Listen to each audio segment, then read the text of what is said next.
Hey guys, I'll show you how to fix this problem on Windows system. In the first step, go to search bar and type here services and click here to open it. Once we're here, we need to find out the Windows search. So just scroll down. You can also press W key from your keyboard to get the Windows search service quickly. So here it is.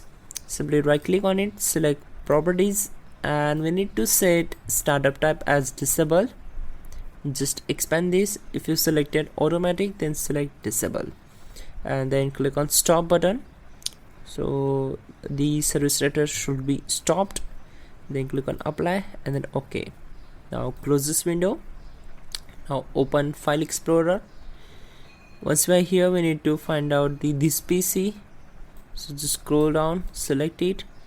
Now on this window, we need to just right click on the C drive, open its properties, go to Tools tab, and from error checking, click on check and click on scan drive. So this will take around a few minutes to complete the process, so we need to wait for it, and once done, we will simply move to the next method. Your drive was successfully scanned. Now close this window,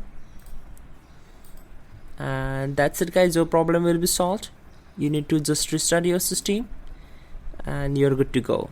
You can also check out our description link to fix this issue quickly and effectively. And yeah, don't forget to like the video. Please do subscribe the channel.